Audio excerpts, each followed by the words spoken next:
ఇప్పుడు అస్సలు ఆనాకాలం లెక్కుందబ్బా. పట్నం పల్లె అని తేడా లేదు. 6 రోజుల సంధి మంచిగానే పడుతున్నాయి. వ్యవసాయానికి నీళ్ల తిప్పలు జరంతా తప్పినట్టే.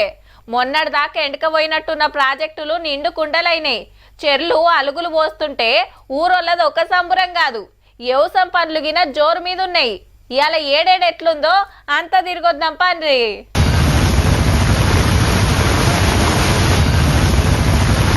ఇయాల సుత గదే పరిస్థితి. వాగులు బొయ్యిన వంగుతంటే ఇటు బండ్లు ఇటే అటు బండ్లు అటే. వచ్చులు లేదు పోవులు లేదు. ఆదిలాబాద్ ఆసిఫాబాద్ నిర్మల్ జిల్లాలో చంపింది ఆన. ఉత్తర్లున్న ఏరియాల్లో ఇండ్లు దుఃఖాలు మునిగినాయి. మోకాల్లోతు నీళ్లలో నడుచుడే కష్టం ఉంది. హైవేల పొంటగిన వారిదే. ఇప్పుడు దాటకుండా పోకుండా రాకుండా అయిన పరిస్థితి. ఇక అటోళ్ళు అటే ఇటోళ్ళు ఇటే. ఇక వాళ్ళకి ఆ చెప్తే వాళ్ళు మనకు ఆ చెప్తారు. మంచిర్యాలలో ఇండ్లకు నీళ్లు నూక్కొచ్చి సామాన్లు మొత్తం తడిచినాయి. 3 క్వింటాల బియ్యం తడిచినాయి. 3 పిల్లలు ఉన్నారు, చిన్న పిల్లలు. అందరూ రోడ్డు మీద పోయి కూర్చున్నారు. అందరు తడిచిన్లు, బట్టలు తడిచినాయి, పరుపులు కొట్టుకపోయినాయి. డ్రైనేజ్ వ్యవస్థ అనేది చాలా చిన్నగా అయిపోయినాయి. ఇక్కడ భూముల రేట్లు పెరగడం వల్ల అంత కబ్జా గురై నాలాలు డ్రైనేజ్ అనేది. ఖమ్మంలో మున్నేరు పొంగుతుంది. భద్రాచలంలో గోదావరి వరద 37 అడుగులు దాటితే మల్లోపారి పర్ణశాల మునిగింది.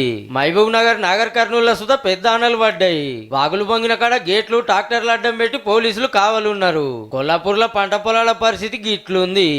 ఎరువు పిండి సంచులు కూలి వేస్తే కూడా మొత్తం నష్టం అయింది. 4 రోజులు ఆన కూర్చింది. వరద వచ్చి మొత్తం నా నాటు కొట్టుకుపోయింది. 60-70 ఖర్చు అయింది. ఇప్పుడు ఈ వర్షం 4 రోజుల నుంచి వర్షం పడి మొత్తం వరదలాగా వచ్చి హుస్సేన్ మొత్తం కొట్టుకపోయింది. ఇక మొలుగులు అస్సలు గెరివిస్తలేదు. 3-4 రోజుల సంది చంపుతా అంటే హైవేల మీద వరదే, ఇండ్ల నడవ వరదే. జంపన్న బాగు వంగుతాంది. పాకాల లక్నవరం నిండినాయి. మెదక్ జిల్లా తూప్రాన్ల చెరువులు ఇండ్లు కట్టినట్టే ఉన్నది. నడుములోతు నీళ్లు వచ్చినాయంటే చూడుర్రి. ఇండ్లు దుకాణాలలో సగలం సామాను ఆగం. శివంపేటలో సర్కార్ బళ్ళకు నీళ్లు వస్తే పిల్లలకు తిప్పలయింది. నిజామాబాద్ లో సుత కాలనీల కాల్వలు వారితే కామారెడ్డిలో 350 గొర్రెలు వాగుల సిక్కబడితే యువతలకి తీసుకొచ్చిండ్రు. శ్రీరామ్ సాగర్ ప్రాజెక్టు నిండితే 39 గేట్లు ఎత్తిండ్రు.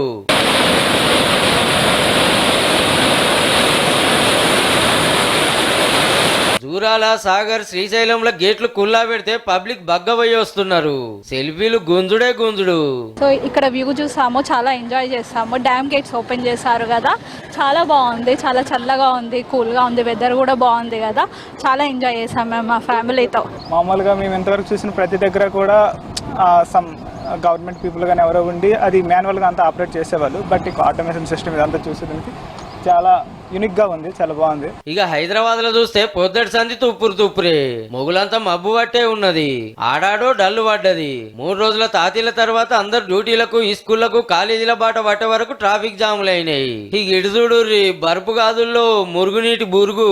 హుస్సేన్ సాగర్ తూములు తెరిస్తే ట్యాంక్ బండ్ పక్కకు జిహెచ్ఎంసీ ఆఫీస్ ముంగట గిట్లున్నది. నాలాక అనుకునే ఉండే వరకు బురుగంతా బయటకు వస్తుంది. కంపెనీలకెళ్ళి వచ్చే అడ్డమైన నీళ్లు చేపట్టి మూసి గింత ఆగమైతుందన్నట్టు.